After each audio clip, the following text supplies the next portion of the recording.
The school year has begun. 2.5 million Israeli children and teens going back to the classrooms for their first day Wednesday morning. And this after the government and local districts finalizing regulations to reopen at basically the last minute. אני מתחייב כראש הממשלה שאנחנו נמשיך לעשות מאמצי על כדי שכל תלמידי ישראל יוכלו ללמוד. אנחנו אף פעם לא יכולים להבטיח את התוצאה כי יש פה דברים שגדולים עלינו. יכולים להבטיח 100% מאמץ. But the return's still a bit bittersweet as students and parents excited to get back to routine, yet anxious under the threat of the very real coronavirus pandemic, especially as Israel now leading the world with new infections per capita. So here to discuss is ILTV anchor and correspondent Lidar Grave-Lazi. Lidar, it's great to have you with us. Thank you so much. Now, kids are starting school today with a lot of new rules and regulations. What can you tell us? Thanks, Aaron. Well, first of all, I want to say it's not a given that kids were supposed to start school today because the coronavirus cabinet only decided on Monday, just 2 days ago, to approve a final plan for kids to start school on September 1st. And there are quite a few rules and regulations. Starting from the night before, all children throughout the country had to do a rapid coronavirus test before they could enter school today. To ensure that if there were any, asymptomatic children, that hopefully those cases would be found out and they would stay home. And so that's from yesterday. As of today, basically, all children in green, yellow, and orange cities started school as usual. They have to wear masks, of course.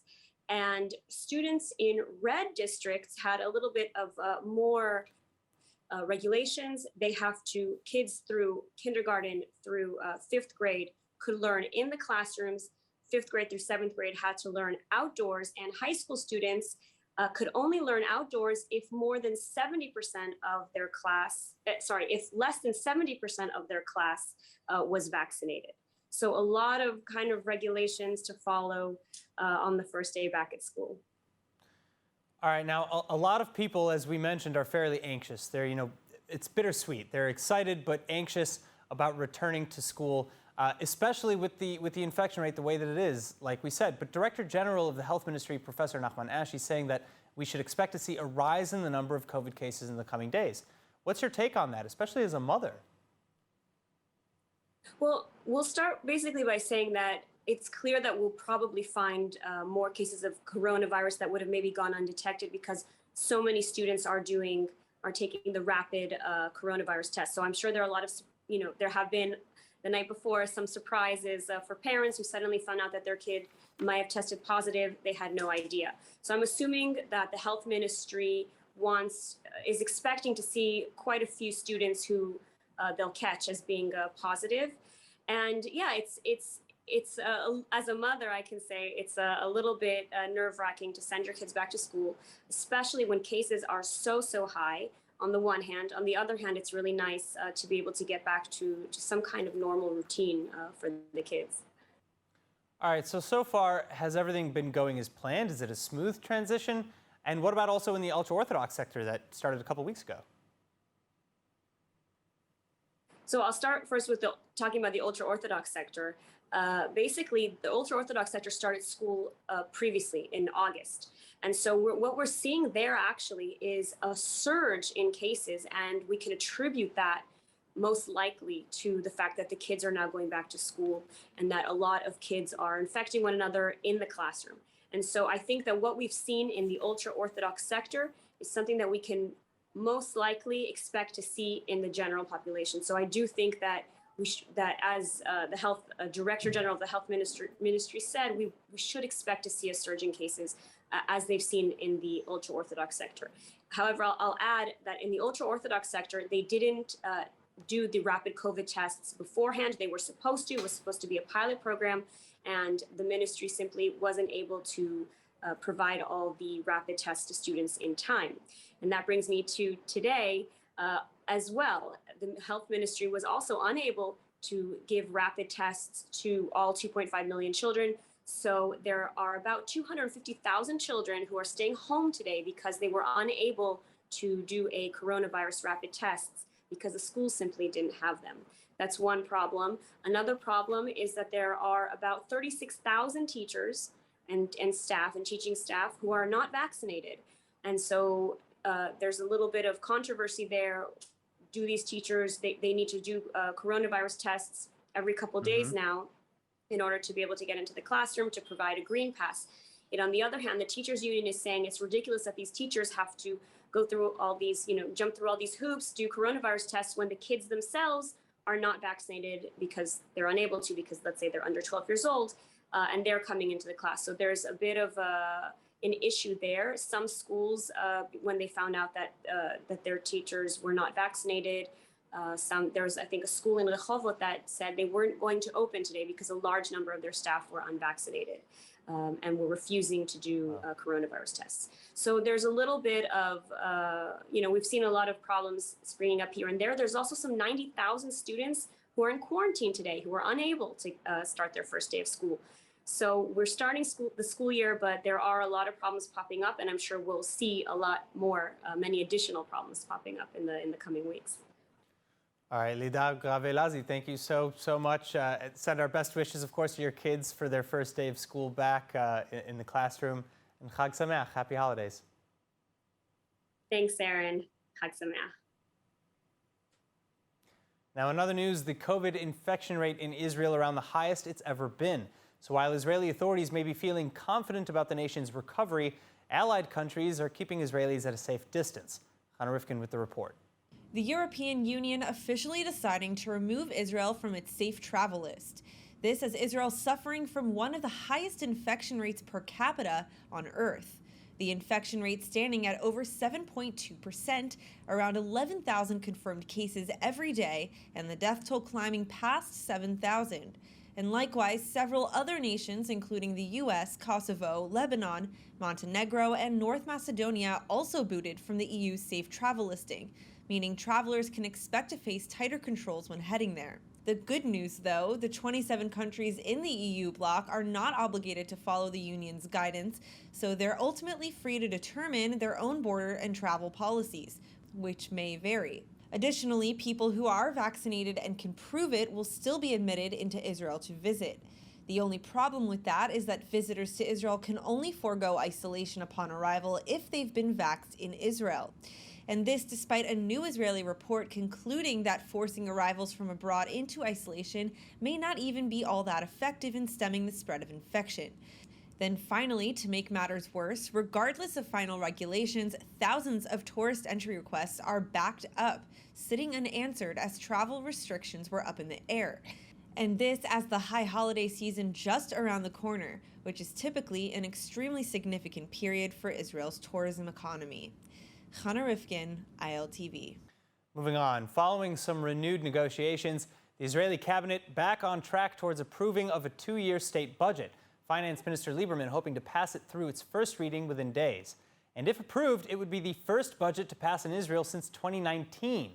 But the nearly 900 billion shekel outline is still facing some hurdles. Criticisms rising even from within the coalition over some of the more controversial tenets of the proposal, like the sweeping reforms in kosher food and certification oversight, reforms to agriculture and imports, taxes on sugar, travel, disposable plasticware, and the gradual rising of the retirement age for women to 65 over the next decade.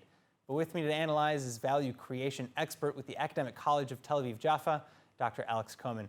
Dr. Cohen, it's great to have you back with us. Now, we know the opposition are opposed, particularly the more religious factions. But within the coalition as well, Finance Minister Avigdor Lieberman is pushing back against members from Labor, from Meretz, and from Ram, who are among those expressing serious concerns.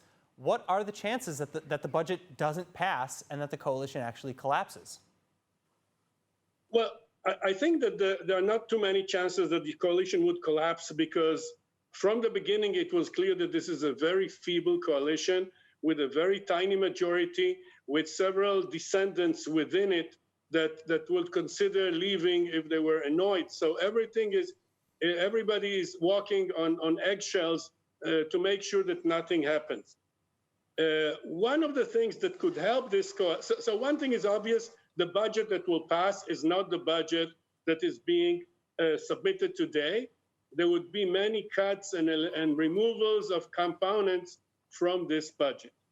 One of the things that Lieberman was trying to achieve and has not achieved yet is the fact that he is cutting the benefits to the extreme religious parties. The extreme religious parties are loyal to Netanyahu, but should they understand that if they were to join this government, this would dramatically benefit them, including joining the military budgets for yeshiva students, etc., I think this would make the government much broader. The government would have a much broader support in the parliament. But do you think that there's actually a chance of that happening? Do you think there's really a chance of that happening, of the Haredi parties breaking with the pro-Netanyahu bloc, the opposition bloc, and joining the coalition? Every morning I pray for that to happen, so... All right, well, so I would assume... All right, well, we discussed a couple of issues in the budget arrangements law. Which do you feel are most necessary and the most beneficial, maybe, and which do you think are maybe a bad idea, unnecessary, or even harmful? Well, first of all, women's retirement age. I think that we hear a lot of objection to that, but I do not think that this is an item that will cause the coalition to fall. I think even the radical left realize that since people live longer today, women live 4 years longer on average than men. This means that if women's retirement age is left as it is today, this actually hurts the women themselves because they do not accumulate enough money for their pensions, so they have lower pensions than they would have had they worked longer. My mother, for example, she was a pediatrician. She worked way longer than retirement age. And I mean, first of all, it made her much happier, and also her pension was very nice. So this, I think, is an item that will not be controversial. A more controversial item is opening agriculture to competition. Mm-hmm. We have several problems in Israel, particularly the egg and the milk cartel. Yeah. And the idea is to open this to competition. And there's massive opposition from the Labor Party because the Labor Party is massively based on kibbutzim, who live on agriculture. And so I think this is going to be a very controversial item. And I think that there would be a massive compromise there. Compromise meaning that it would probably be spread over a very long period of time. And I believe that there would be compensation to those farmers or growers who will be hurt by that. All right, well, I'm sorry to cut you off, but as you said, I mean, it sounds like a lot of these controversial measures will likely be amended or even removed. I know Finance Minister Lieberman is rejecting the idea that these bills will be edited at all, but of course, that could always be politics. We'll have to see. Yes. Dr. Komen, thank you so much. And now back to the latest Paralympics update. Israeli athletes continuing to perform tremendously at the 2020 Summer Games in Tokyo. The delegation is earning 7 medals in as many days, 4 gold, 2 silver, and a bronze. The only problem is that some are claiming the competition is not as fair as it may appear. In fact, some critics, including world-class athletes, are even opting not to compete altogether, arguing that the disability categories in which the athletes are divided are, quote, unfair, unscientific, and highly susceptible to cheating. Here to respond, live from the Games in Japan, Davida Kosef, head of classifications for both the Israeli Paralympic Committee and the Israel Sports Association for the Disabled. Davida, thank you very much for joining us. Can you tell us a little bit about the categorizations themselves, how they work, and how big of a gap between the different types of disabilities in the competitions there really are? Okay, well, for those who don't know, classification is what makes Paralympic sport so very special. And it's a way of making a fair field of play for athletes with very, very varying forms of disability and impairments. And every sport discipline has to decide how they're going to classify their athletes, what kind of impairments they're going to include. I know at the moment swimming and athletics is very hot on the news because of the French athlete who was reported as not coming to the games in Tokyo because of unfair classification. Classification is a very difficult issue. It is as evidence-based and as scientific as it possibly can be. Swimming particularly is a very difficult field to classify because all different impairments are included and there are very many classes. And what you're trying to do is you're trying to create a fair field of play where on the one hand you have people with similar kinds of impairments competing against one another. On the other hand, you want to make the competition interesting. And so you have to limit the number of classes that you have in each particular sport. Otherwise, the competition would go on and on and on forever. If you think about athletics and swimming, where they have so many different races and so many different classes, and you're trying to squish it all into 2 weeks. So yes, there are questions, but I think the claims of the athletes are not 100% correct. The classification committee of the International Paralympic Committee is constantly reevaluating classification, trying to make it as evidence-based as we can. There is research being done all the time in the different fields. And at the moment, the IPC is starting to reevaluate the code and see where we can make improvements. It's a flowing thing. It's not something that's once it's decided, that's the way it is. It's constantly changing. And swimming in particular is one of the few disciplines where every 2 years, very many of the athletes are reevaluated to make sure that they are in the right class. Because you're trying to group athletes together, you do have classes, especially in the lower, in the more difficult disabilities, where you might have quite a variation between the very most able-bodied in that class and the least able-bodied. And so some people do fall a little bit on the border between two different classes. All right, well, falling on the border, I'm sorry to cut you off. Falling on the border is I think, okay. is a legitimate, it's okay. And I think that there's a legitimate argument to be had there on which category, this or that, somebody might fall. But I want to talk about the rumors of cheating because there are rumors, and I don't, these are allegations. There are allegations that athletes have cheated the system by doing things such as taking hot showers, rolling in the snow, or bandaging their limbs to appear to have more limitations than they actually have. Is this true? And if so, what kind of implications might this have on the sport? I won't say that cheating never happens, but it's very, very difficult to cheat the system because athletes are evaluated by testing them in various areas such as range of motion or muscle strength or movement disorders or visual impairment. And then they are evaluated in field of play. So even if an athlete is going to do something to maybe try and skew the testing, the minute an athlete gets into competition, they're going to do whatever they can to win the competition. And it's very, very difficult to cheat while you're actually competing because you're going to lose. There are very, very serious repercussions against athletes for intentional misrepresentation, and it is something that is evaluated all the time. There are classifiers at all the top level of competitions all the time, watching athletes and making sure that what they saw in the last competition is what they're seeing in this competition. It's not that once an athlete is classified, that's the end of that. They are always watched. They're also watched in their daily life. We look at them when they go and eat and when they're walking around the games. It's very, very difficult to cheat the system. Wow. Right. And the repercussions are very strict. Athletes, it's like doping. Cheating in classification is considered as seriously as doping, and the repercussions are as serious. Wow. All right. Well, I think that may or may not put this issue to bed for some people, but of course, not everyone's ever going to be happy with everything. Davida Kosev, thank you so much for joining us. Questions. Always. You're welcome. Hello from Tokyo. Good luck. Thank you very much. Now to our final story tonight. The Jewish high holidays are upon us, but after the last year under the shadow of the pandemic, far from the normal festive meals, many are finding themselves reaching out to charity organizations just to put basic food on the table.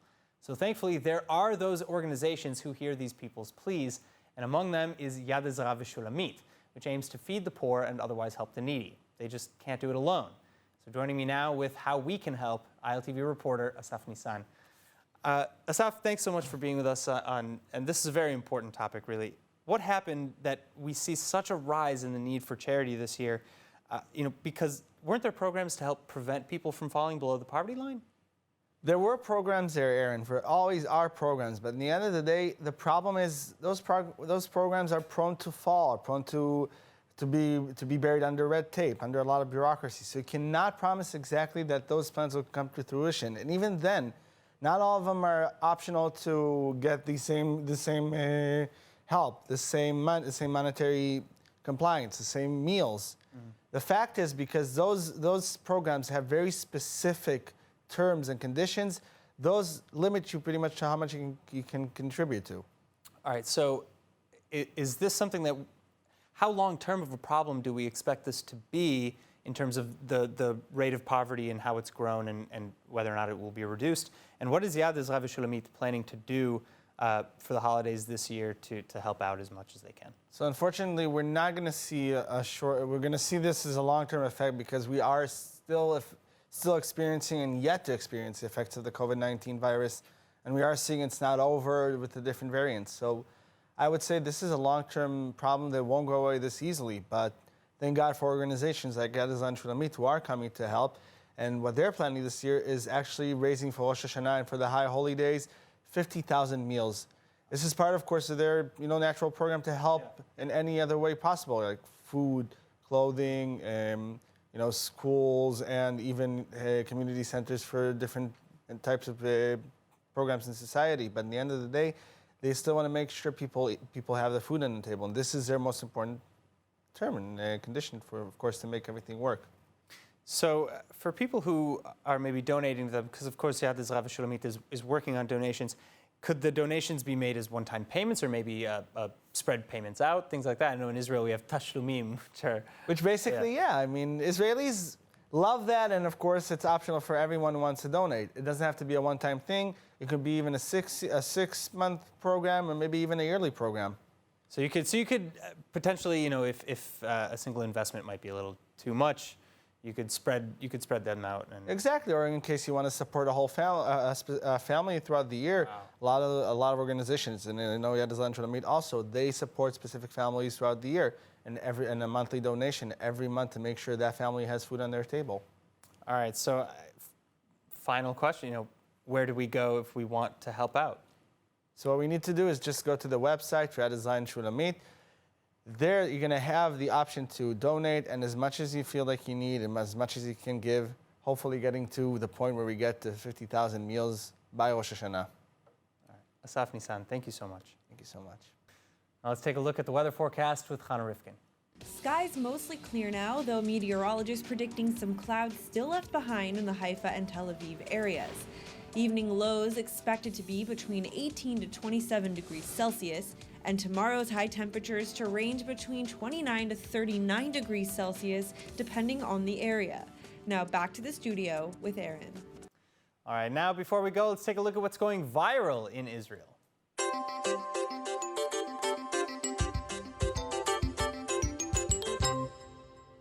Israelis be like.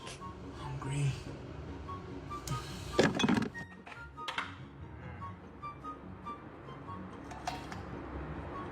It's actually very true. We're pretty healthy snackers, I have to say.